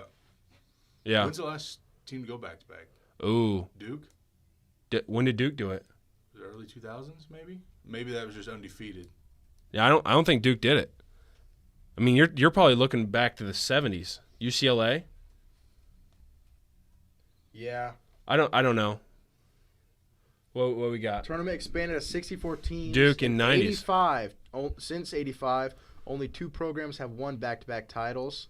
Mike Krzyzewski and the Blue Devils won both in 91 and 92. Yeah. So I knew it was a while ago, obviously, before I was born. I think that was the latest one. Got to be. Yeah, that was the latest one. And they're the only ones to go undefeated. I'm pretty sure, like with Shane Battier and all Ooh. those guys. Was that the year that 2001? they turned the turnaround shot, the full court pass turnaround at the top of the key? Leitner? Later, yeah. Yeah, that would be early '90s, maybe late '80s. Christian I bet that Leitner's was got I bet that was one of those years when they went back to back. Where we're going with this and the Big 12 teams is earlier this week, KU big win at TCU to really hopefully solidify their chance of being the Big 12 And champions. Baylor over the weekend, right? They beat Baylor over the weekend. Yes, correct. Big comeback second half. And, incredible comeback the second half. It Dude. was insane. Baylor couldn't miss in the first half. I don't know. And the kid who's shooting all those shots, like pull up from God knows where, freshman. Had no idea until they were playing K-State last night, and they're like, oh, yeah, this kid's a freshman. And then K-State big win over Baylor. I'll say last night, but it was Yeah, I remember we're recording on Wednesday. it was Tuesday or Monday night. K-State? No, it was Tuesday night. It was They Tuesday played night. Tuesday? Yeah, Okay. KU was played on Monday. Correct, that's my bad. But yeah, so great week of basketball for Kansas, the state of Kansas as a whole. Yeah. Well, and K-State lost over the weekend, I think, didn't they? Texas Tech? Did they? I think they lost to Texas Tech over the weekend. Regardless, great weekend of basketball from KU and K-State. Both taking down Baylor, who's top 10 team, right? They beat Iowa State over the weekend. So great weekend. Another ranked team, Iowa State was. Hey, those guys will sneak up on you. Dude, Got a Wichita kid on the team. they're good. Mays kid on the team. Magic. Yeah. They're good now. Moving on to our next segment, Buttered Popcorn. This is our segment where we talk about any shows or any type of documentaries or anything that we saw that we think is worth watching. Yeah, so and I've kind of been talking about this in the office this week a little bit, and Nate's kind of chimed in on it a little bit too. I've been watching Full Swing. I was a little sick on Monday, so part of the day I was at home and I watched some of it, and it kind of sucks you in. You don't know a lot of stuff about the ins and outs of golf. You think they just show up and play like it's old man's game. You just hang out and play. There's a lot of shit that goes into it. A lot of logistics wise, a lot of things that like who's buddies on the tour, who's not, who doesn't like each other, who loves being around each other. Kind of crazy. I didn't know the personal lives of a lot of those guys. And really, the first episode pulled me in with Justin Thomas and Jordan Spieth. I can call myself a JT fan now. I didn't know much about him. What are your thoughts, Nate? Yeah, really seeing kind of behind the scenes on their lifestyle it was pretty neat in that show. But how much stress they put on themselves, like Such a mental game. It's not really them against someone else. It's literally them against the course, and you could have a good day. The course and the conditions, really. Yeah, they move that hole. I mean, it's almost kind of like baseball game of failure. Yeah. Some days you have it, and really, it's kind of really like baseball in the sense of when you're on a streak, when you're hot, you're hot. When you're not, everything's bad. Yeah, and get into the second episode of it, they start talking because each episode. I'm not gonna spill it all for you, but each episode they kind of talk about two different golfers on each show, and on the second one they start talking about Brooks Koepka. I always imagine him to be this big, competitive guy who really doesn't give a shit about what anybody else thinks about him. He's going to go out there. He's going to do what he's got to do to win, and he doesn't really care how you feel about him. I don't know. His mental side of the game was kind of weird to me. He at home he's this guy that's like not too sure about myself, but when he goes out there, he is kind of that guy. Yeah, and like what was crazy to me on it was with him he wasn't necessarily he was trying to win the Masters. Yeah. But I mean that's kind of everybody's goal on it. But his was finishing the top 10. Yeah. And that was kind of crazy on most of them, is where it wasn't necessarily win the tournament. It was finishing the top 10 finishes. Right. Well, and the other thing to see is like everybody's different story to get there. Like one of the guys, Mito, he's a rookie on the tour. I think they were going, the storyline was off of last year. He's a rookie on the tour, and he's 27. Well, his best friend has been on tour for 4 years, and he's 23. So it's like seeing everybody's different side. It's just interesting. If you haven't watched it, you need to. Mine for this segment is I went to the theater. What's it called when you go in the afternoon? Matinee. Oh, I've asked you that like 30 times. Matt Nagy? Matt Nagy. What a guy. That's what I'm going to call it now. That's the new offensive coordinator, right? Yeah, it's the OC. Yeah. Should get the upgrade, I think. Hopefully. The new Ant-Man movie, Quantum something. I'm not a big Marvel Quantum guy. Physics. Is that what it kidding. is? Not a big Marvel guy. It was good to me, even though it's one of those ones where like if you don't know what's going on, you'd be like, yeah, this is kind of weird. It was weird. It was good though. It's about like a quantum universe, and Ant-Man and the Wasp go down there, and he's got to save his daughter. Standard storyline. But I like Paul Rudd, and Paul Rudd is Ant-Man. So yeah, it was good. I'd recommend it. I don't know anything. Marvel, whatever you call it. You know anything, Nate, about Marvel? Far from it. So, like I said, when I'm sitting there, went with another. I'm more of a real life kind of TV guy. I went with another coach. Like I said, it's just kind of like a little realm where it's like little like micro organisms in the smaller realm that there is. Another universe. So, I mean, it was kind of cool. It gives you an interesting look. Kind of one of those movies where you think like, well, what if that's how it is? Like that's wild. Like there's like millions different. Makes you question some things. A million different versions of yourself or something like that. Where maybe I'm a nice guy, but that one's, a tool. I don't know. But weird. Last week on eBay. Hold on. Does Nate? You got one that you've been watching? You and Kelsey been watching anything? She watches. I'll tell you one thing. She can find the most random shit on that are good. Netflix. Like, they suck you in, no matter what series it is. She started watching some new one on. I couldn't even tell you what the name of it is, but she just started watching it on Apple TV. Oh wow! Kind of an untapped market. Yeah. I've never gotten on there. They have some decent stuff. I wasn't a huge fan of what was the Ted Lasso. Really? That one I think was. I think it's overblown. They try and make it too funny. I don't know. I haven't watched it. Which I love Jason Sudeikis though. Oh yeah, but there's a time and a place, not in a sports setting, in my opinion. Yeah, and I had too many people take it way too seriously. Yeah, like I love Ted Lasso. No, like sports is like my life, and then Ted Lasso tries to come in and make a joke about it. That's where I'm at with it. I'm like, I'm not watching that. Oh, because sports are your life? Yeah. And then you're like, dude, Ted Lasso's just making fun of me. Yeah. I could see that. Just the same as I didn't really like Mall Cop guy and Kevin James as Sean Payton. Yes. Yeah. Wasn't a huge fan of that. It's like really? No. Were you, Nate? It was okay. It was odd. It was odd. It was just weird to me. I don't know. I can see it.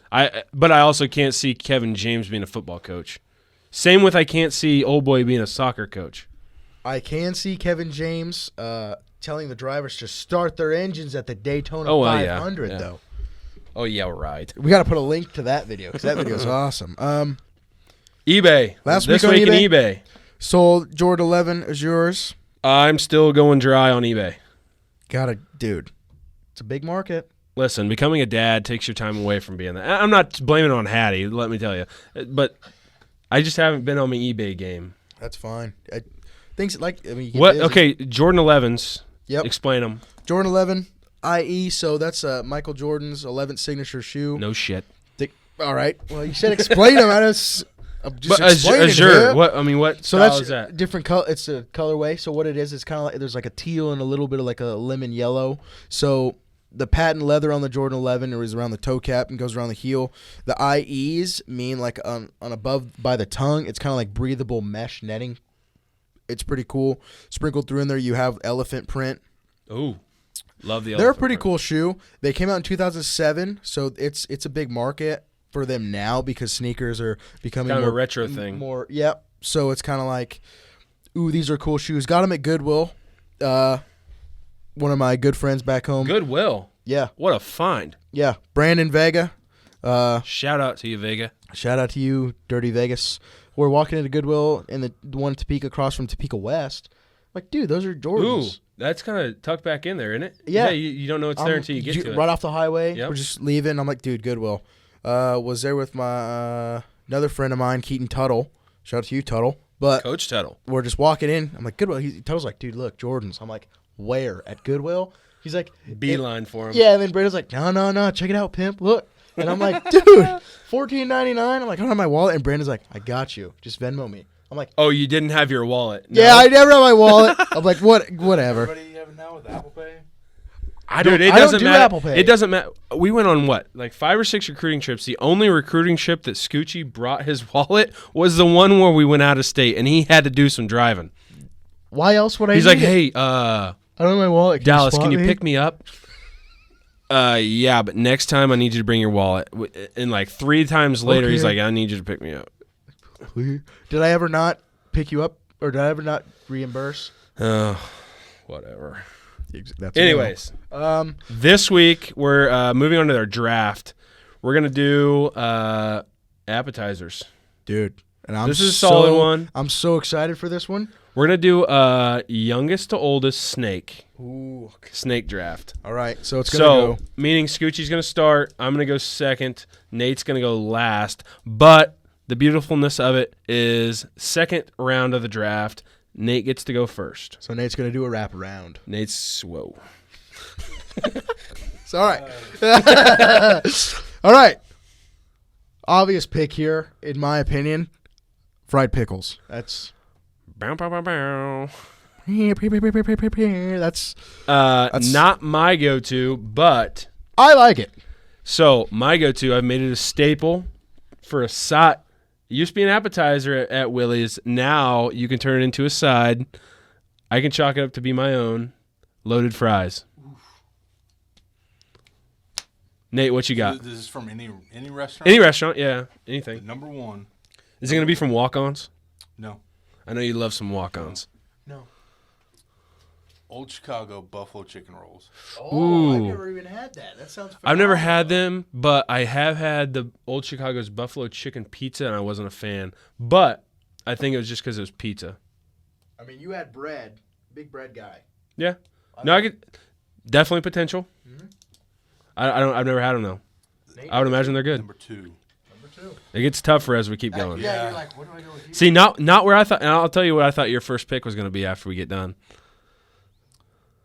The any of you ever been to Chewy's Mexican restaurant? Oh yeah. Oh yeah. Chewy's creamy jalapeno dip. Oh, Ooh. dude.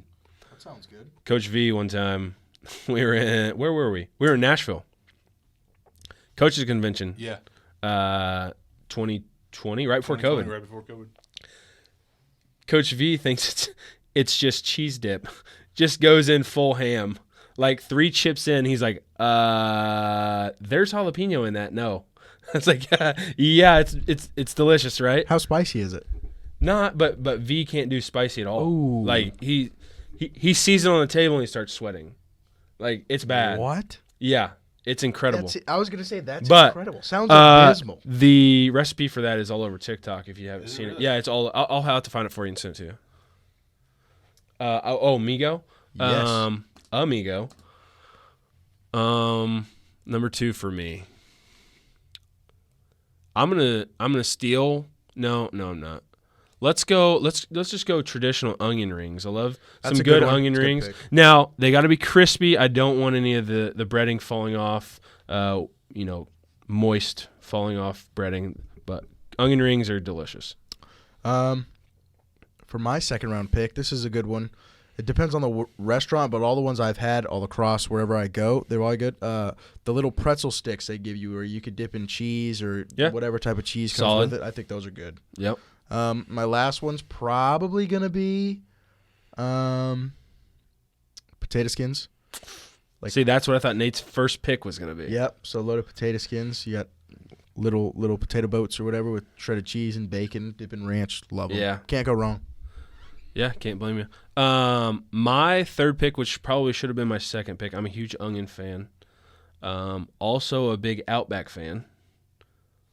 So the bloomin' onion. Cactus blossom. But it's got to, well, that's what Texas Roadhouse calls it. Yeah. But it's called a bloomin' onion at really? at Outback, yeah. The sauce that they serve in there is top tier. The sauce makes it. Well, for a lot of everywhere. I've always said if a good pizza shop has like phenomenal Homemade ranch, then their pizza's Oh. good, even if their pizza is ass. well, yeah, even if it tastes like cardboard. So, Nate, number 3. Number 3.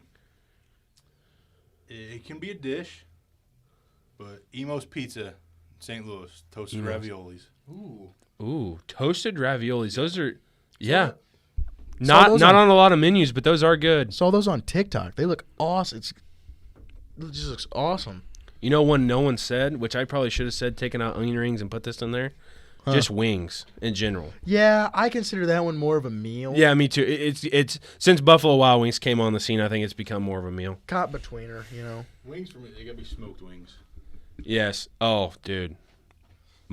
There's a spot in Auburn, Alabama that has the best smoked wings. Tried to take Scoochie there twice, and it was closed both times. The kitchen, not the bar, folks. The kitchen was. I was like, you're kidding. One time it was under maintenance, and the other time, like, You're just like, I was like, we were too late. 9:30, too late. no. I was like, what? What? I can serve you drinks though, dude. I haven't eaten food. I want the wings. I just came from a crazy basketball game where a mom got thrown out of. I'm hungry. It was awesome though. Anyway, so last week we did not have lines for. Oh, you got something else? The runner-up. Oh. Nobody said. Totino's Pizza Rolls. Oh. Now, Appetizer that for could be a anything. whole meal. Trust Yeah. me. I could heat up the whole bag. That or Little Smokies. The Ooh, crock-pot Smokies. Yeah. With the Ooh. barbecue sauce, you do that. Yeah. Yeah. My mom does like bacon Those wrapped. two can go with anything. My mom does bacon wrapped. And like maple syrup and brown sugar. Oh. So good. Super Bowl party. That's what she does. My mom also makes it. My mom, my wife, one of the two also makes. No, it's my mom. These wonton wrappers with cream cheese and sausage in them. Oh, yeah. Oh, dude. The other one no one said, which could be my all-time favorite. Dude, what am I thinking? What's wrong? Jalapeno poppers? Oh yeah. Holy shit! Where do Mott sticks. No, I'm cool without mod sticks. I'm cool without those. Dip her in a little murder.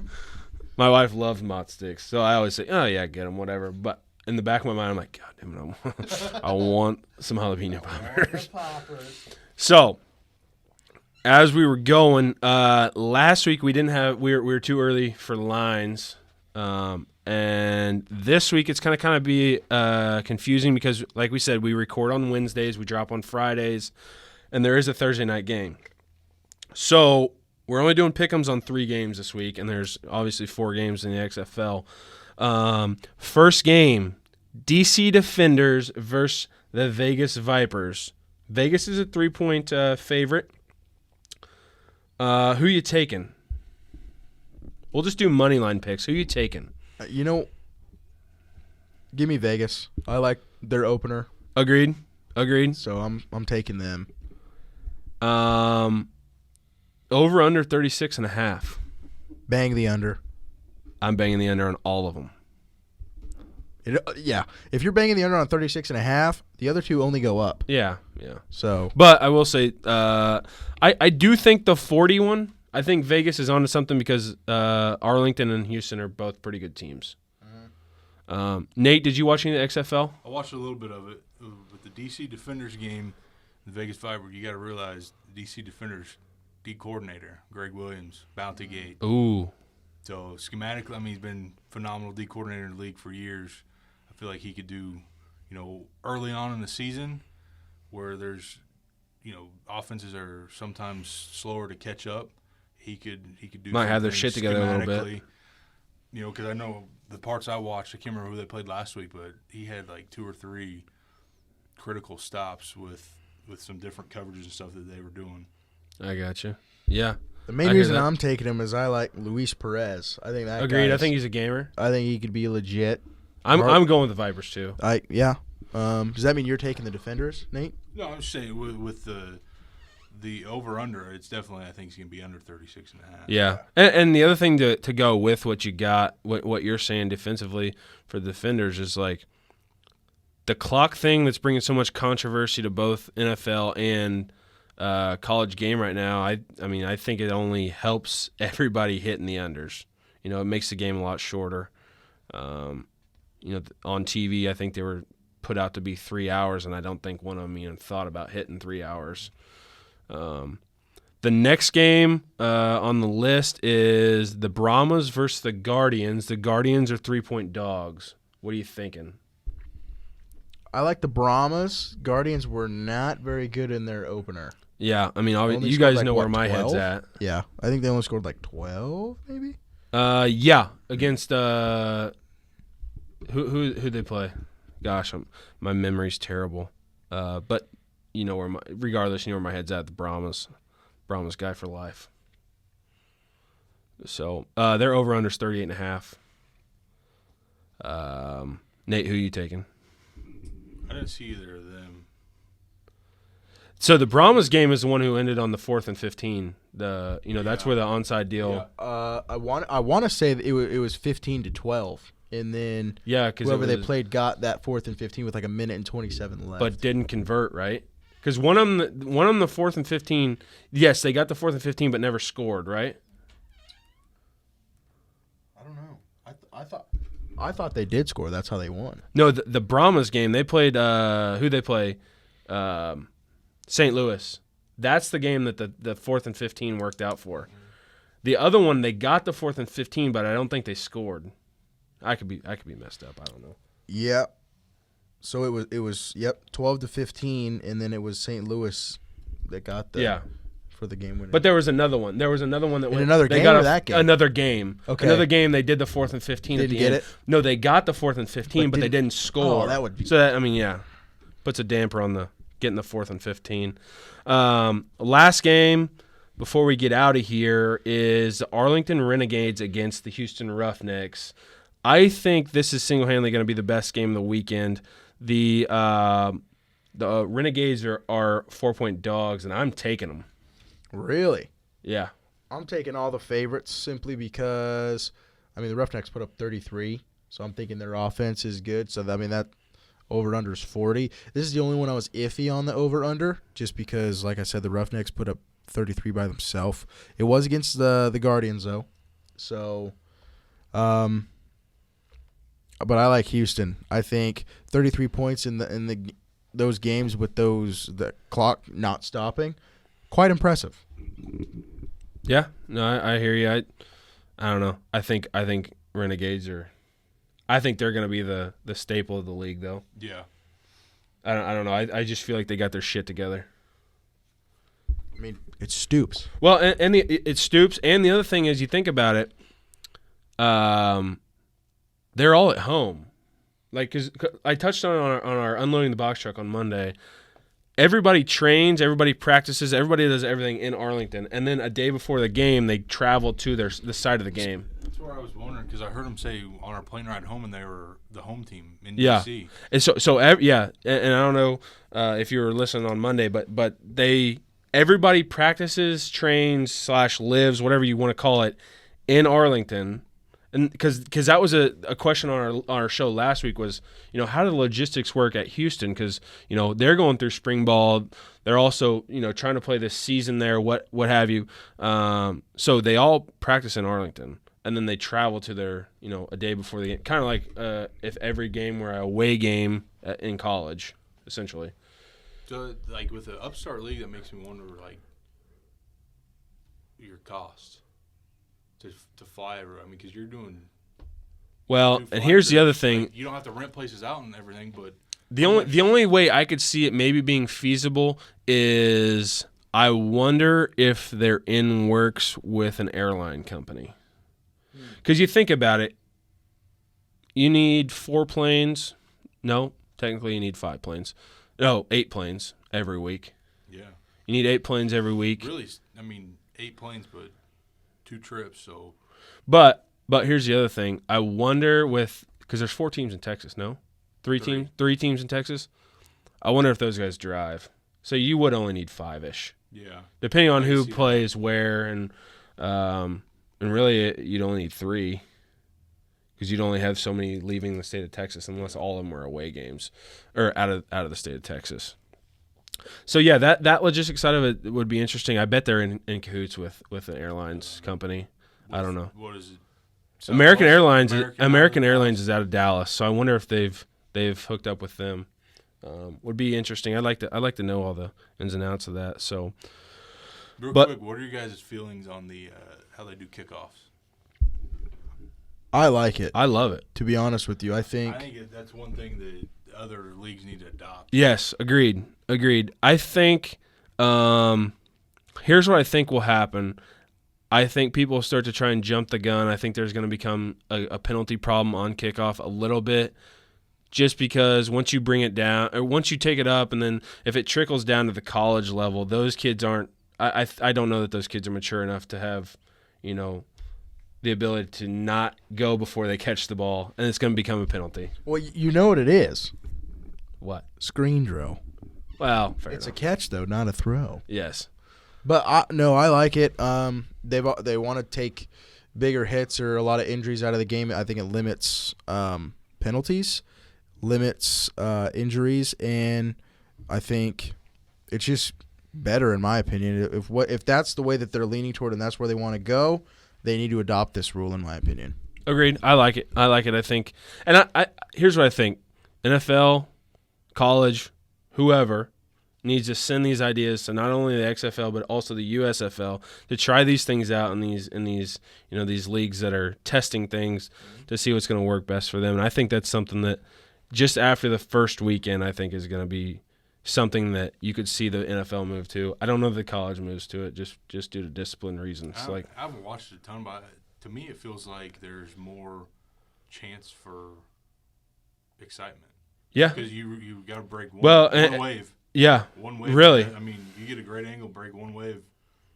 Well, not even just that. I mean, you break a tackle. Right.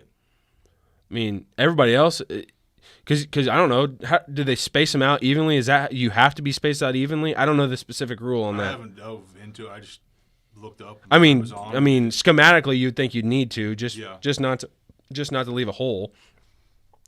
But I mean, you're getting pursuit from the other side. You got a guy like Tyreek or Mecole Hardman back there, and they take off, break one tackle, they could be gone. That's what we need to do for our spring games, XFL rules. Oh gosh, Dude, that'd be sweet. Dude, our guys would be so. They'd be like, "What? This isn't football." So, oh yes, it is. It's moving that way. But yeah, I think implement some rules. I think there could be some good coming from that. So, anybody else got anything? I just want to say thank you, Nate, for coming on, man. Yeah, we appreciate it. Awesome. I'm sure you'll be on in the future. Yeah, we appreciate everything. Nate's also the guy who's made the one and only vision of Box Truck Talk up to this point. The news we got coming for you, we're not going to break it yet. We'll talk about it a little bit more once we got some more solid standpoint on it, maybe on unloading the box truck on Monday. Mm-hmm. And then from there, everybody have a great weekend. Have a safe weekend. Make sure to like, subscribe, do all that. Follow the Twitter page, friend the Facebook page. We're looking at getting on Spotify, Apple Podcast, all that kind of good jazz. So once that stuff comes along, make sure to like, subscribe, do all that kind of stuff. But from here, we are going to get out of here. We appreciate everything, and we will see you guys live on Monday. This week should be on YouTube. We got access to YouTube Live this week. So this is D Money signing out, and this is Scoochie Dean. Until next time.